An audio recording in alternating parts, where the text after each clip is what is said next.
existence for granted, unaware that they are merely a thin veneer of desperate self-delusion, covering a vast cosmos of madness and horror. All too often, the stars are right. In Night Springs. Tonight's episode, a family occasion.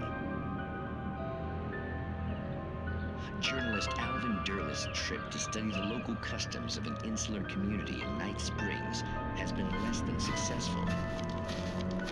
Until tonight. Well, I'm glad you changed your minds about this. Ancient customs, local mythology. My editor loves this kind of stuff. Well, Mr. Derlis, we don't want to feel like we're on exhibition, but you have demonstrated the seriousness of your intent. Oh, I am serious. Really, just do your thing. I'll stay out of your way and observe. Actually, I thought you could assist us. I'm afraid we are a man short. It would provide you with an intimate perspective. Could I really? Of course, Mr. Derlis. Well, I guess that's the least What would I have to do? Oh, here. Let me show you with a kiss.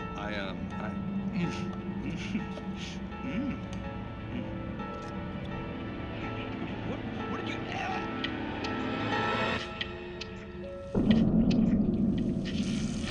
Mr. Derlis, please, Nixie Perka, the dweller in flesh. Your father shall host his 1,000 young, and all shall glory.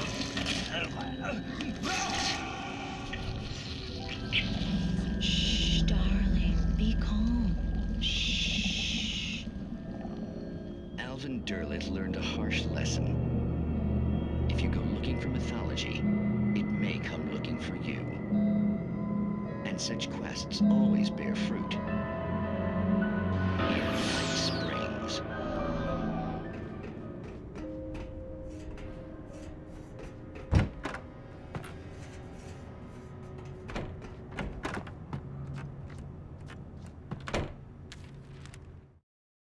The darkness surged towards me, sucking everything loose from the ground into its depths, tugging at my clothes. I saw the flare the kidnapper had dropped and threw myself towards it just as I felt my feet leave the ground. The darkness embraced me with the force of a tornado. Somehow I managed to light the flare. The darkness roared and cast me away. I fell toward the dark waters of the lake far below.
never been this glad to see the sunrise.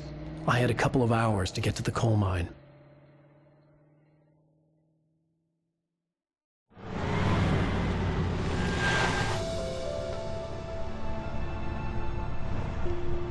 The coal mine wasn't far now.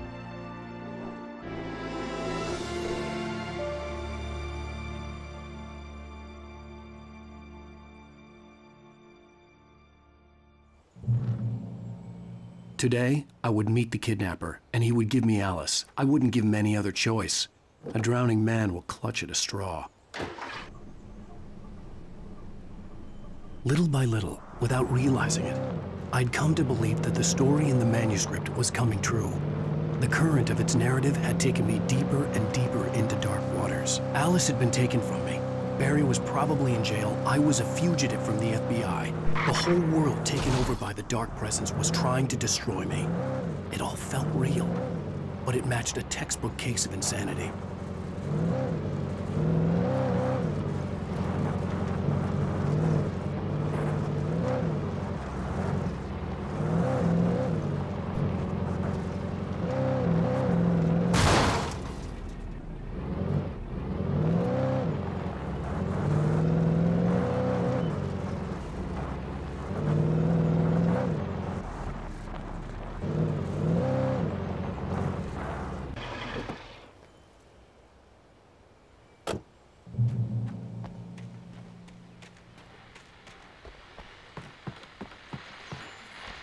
This is Pat Main, and you're listening to KBF FM. Folks, I want to apologize for kind of abandoning you to that looping music track last night, but I was detained.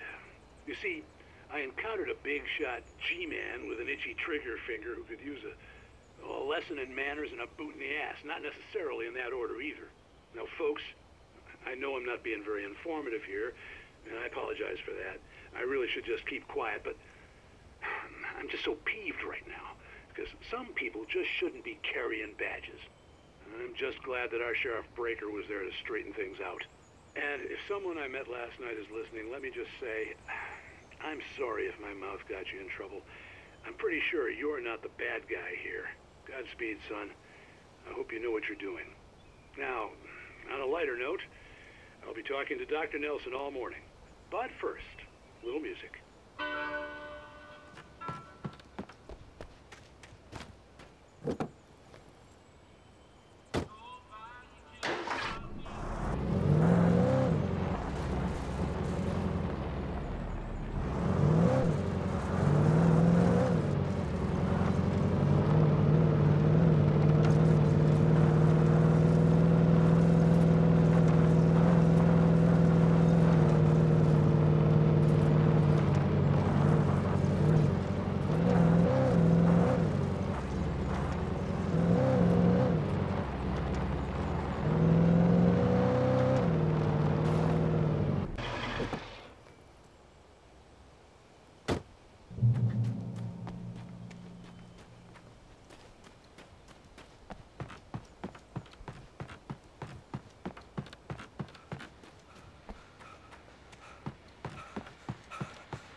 Welcome back to KBF FM.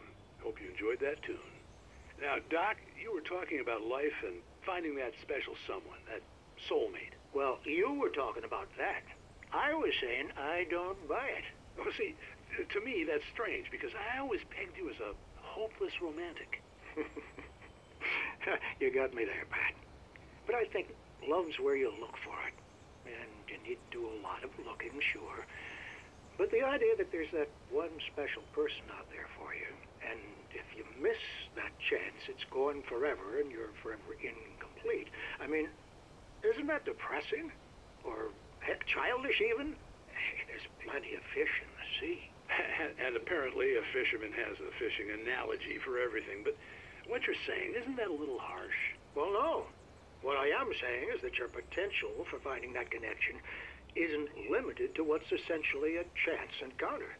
How is that harsh? Yeah, well, I guess that's a nice thought, but let me say something personal here. Okay.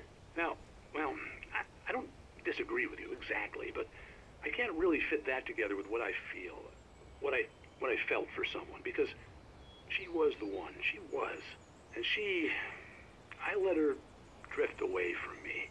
Maybe I didn't put in the work, I don't know, but, well, since then, and it was a long time ago, but since then, there hasn't been anyone, not like her.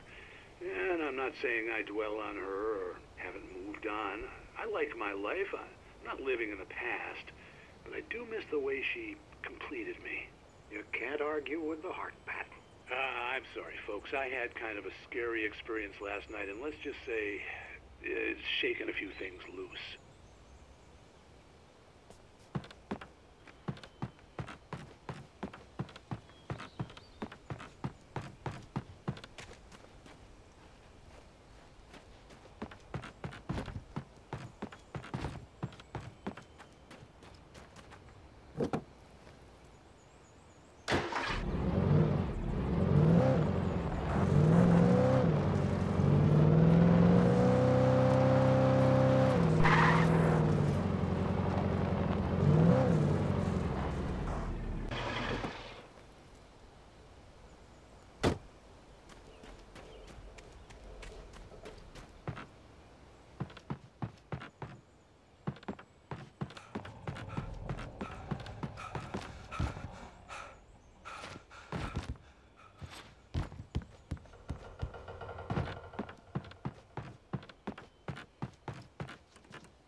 For Mott, spying on the writer on the ferry had been a disappointment.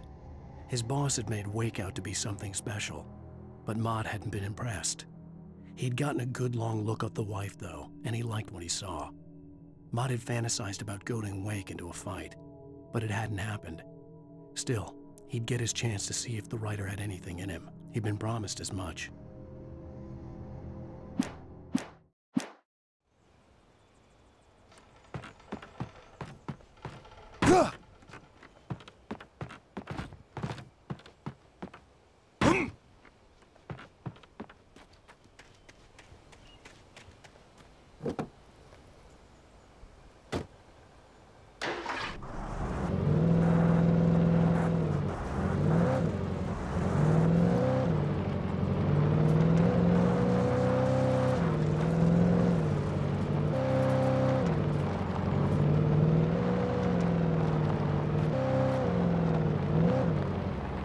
I was early.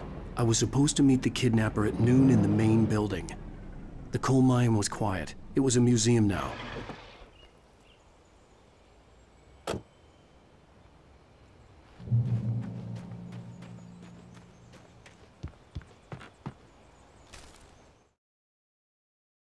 With Nightingale gone and the night wind blowing in through the broken studio window, Maine stared at Sarah.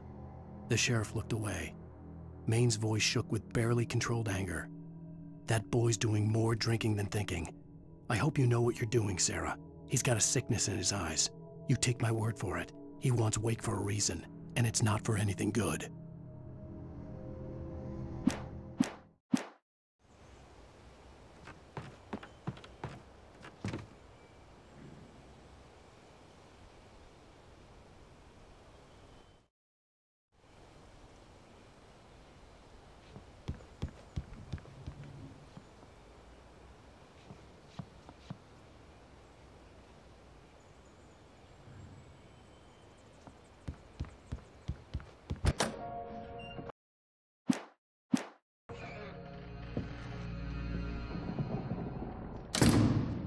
I didn't want to go outside. Cops had to be looking for me. The noon sun turned the place into a sauna. The day dragged on. Different scenarios ran through my mind. Ways of how I'd torture the kidnapper to get Alice back. Or the different horrible things he could have done to her. I imagined her dead. I had no way of knowing she was still alive. It was killing me. I was running on blind hope. It was all a waste of time. The bastard never showed up.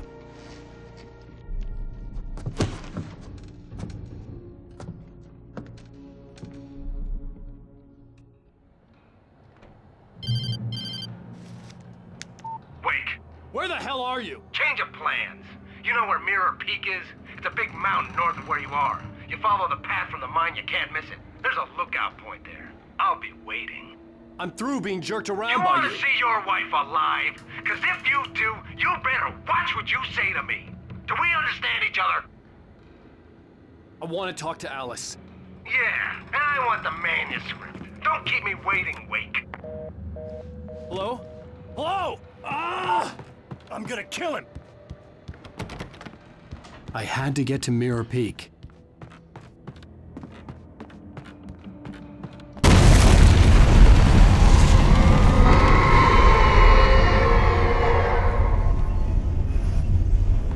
It was close, maybe closer than ever before.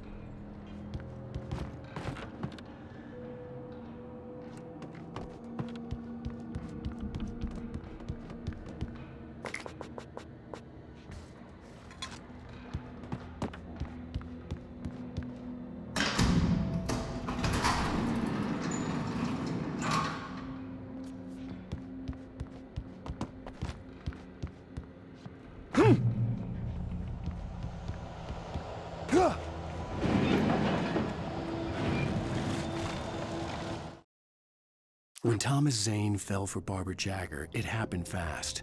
She was young, vibrant, and beautiful, full of life. He had never been a very happy man, and without any seeming effort, she had changed all that. Zane felt good for the first time in his life. Everything she did was another piece of a jigsaw puzzle he hadn't even known he'd been missing. And best of all, she made the words flow, strong and sharp. She was his muse.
What the hell?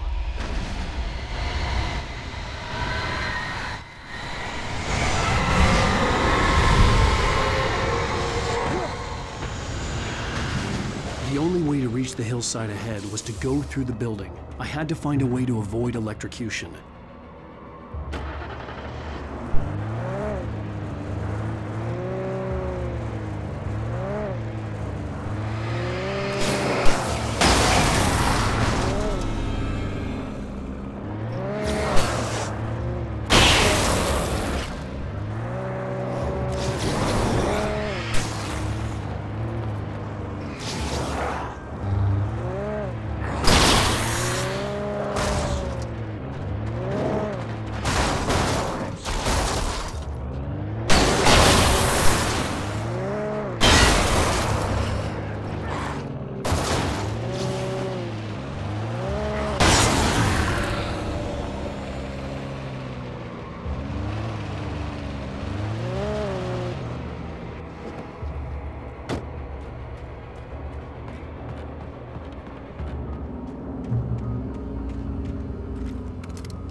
Some of the taken retained echoes of their former selves, but these were just the nerve twitches of a dead thing. Nothing remained but a shell covered and filled with darkness. In most cases, these puppets were enough for the purposes of the dark presence. But for anything more elaborate, as with the writer, it was different. It needed his mind. And so rather than taking him over completely, it merely touched him.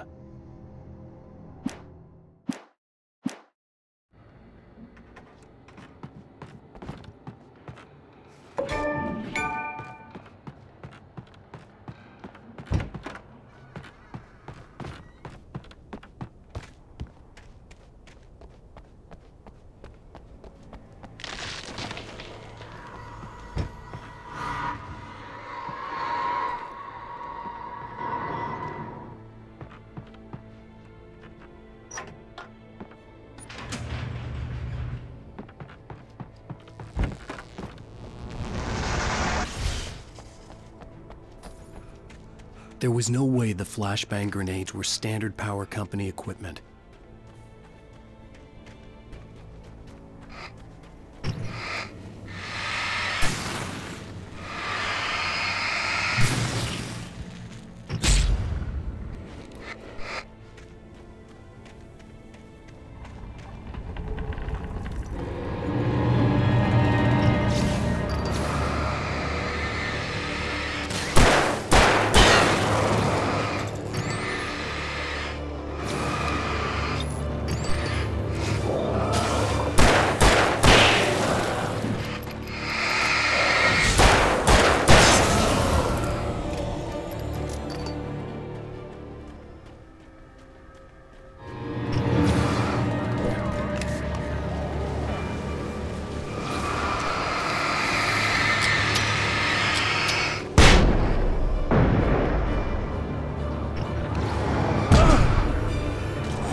I stared through the bars of the jail cell.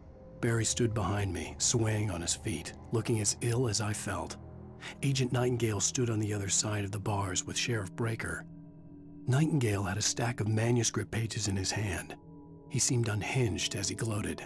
"Well, I've got you now, Raymond Chandler. It's all here, all the evidence, including conspiracy to murder a federal agent."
I had no real plan. I was going to give the kidnapper all the manuscript pages I had for Alice. If that wasn't enough, I'd hold him at gunpoint and make him talk.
dark presence was moving ahead of me in the same direction I was going. A cold feeling settled itself in the pit of my stomach.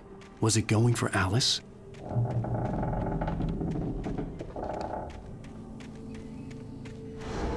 The graveyard shift may cause cancer.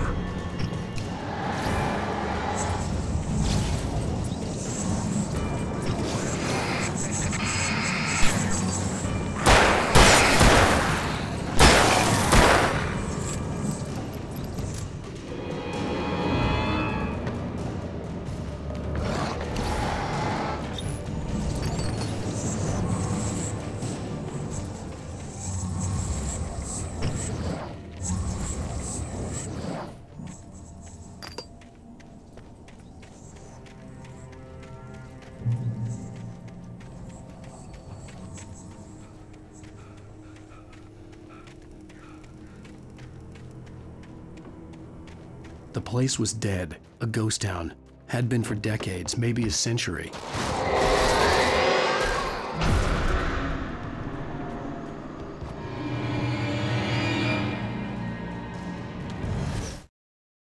Things were never as simple in real life as in fiction. I had lost count of the times I had wished there'd be a clear reason for my writer's block. Something to fight, something to lash out on. There wasn't. I was filled with doubt. I was nothing like the hero in my books. Alex Casey had gone through his life with single-minded determination, never wavering from his goal. Even now, I was angry at myself, angry at Alice, angry at Barry. I was fumbling and I had no plan.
outside of riding is a struggle. I feel ill. I managed to make my way downstairs. There's a shoebox filled with books and papers by Thomas Zane. It's very hard to focus, but I managed to read some of it. He's a poet, and a good one. He writes of muses and creators summoning fabulous things from a magic lake, using his powers to shape the world of a realm of gods and dreams and demons, dark things that wait for a chance to slip through, wearing the flesh of men as disguise. Zane writes about himself, his girlfriend being taken over by a dark presence, about growing scared of the lake. Zane believes it's a mirror to the gaping void of darkness above, where some Lovecraftian presence lurks. I crawl back upstairs. I'll borrow these things for my story. They ring true. They fit.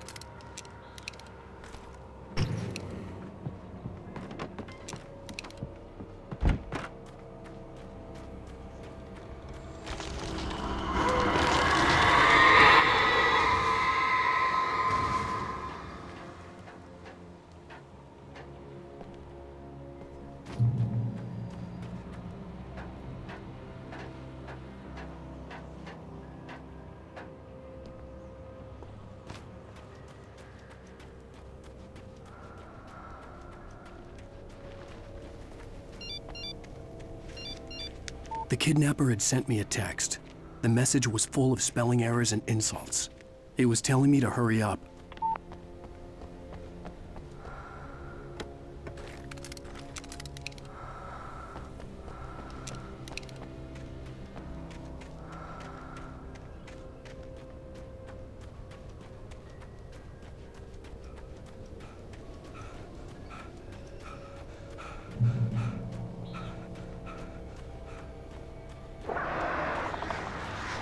Birds.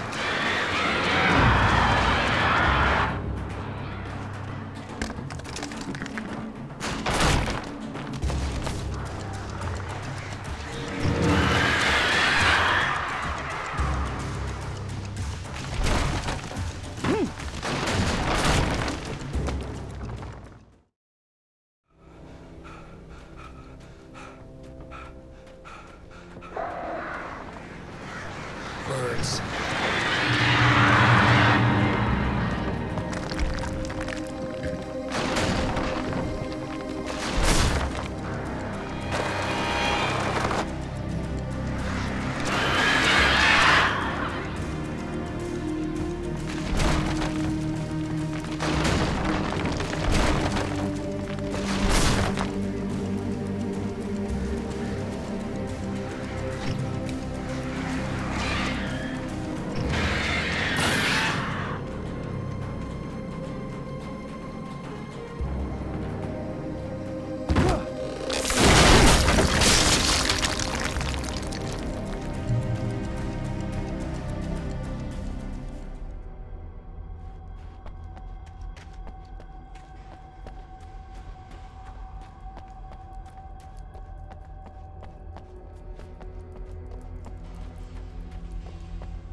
Without warning, the headache stabbed at my brain.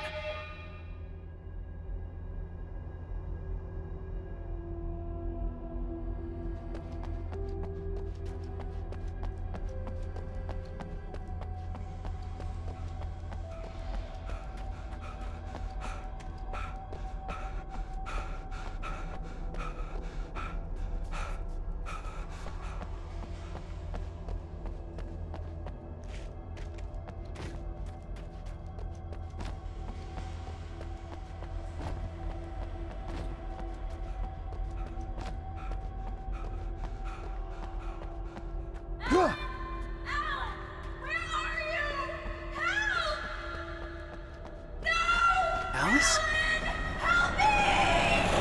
Alice?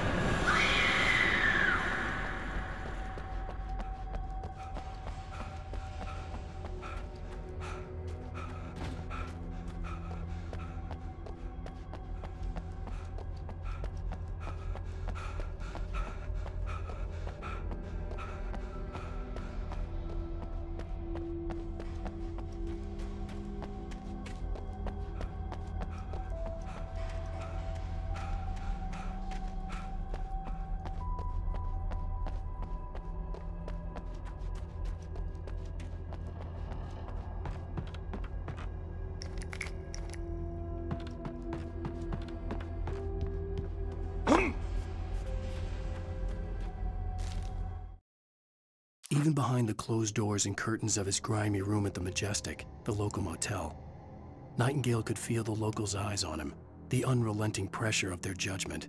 He forced it out of his mind. For all he knew, they could all be under Wake's spell already. You do what you have to do to get the job done. He took comfort from the bottle in his hand. Please, he thought, just let me get through this.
I'd have to make my way up this mineshaft in order to go on. Maybe the machinery could help me with that.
Great, another cable car.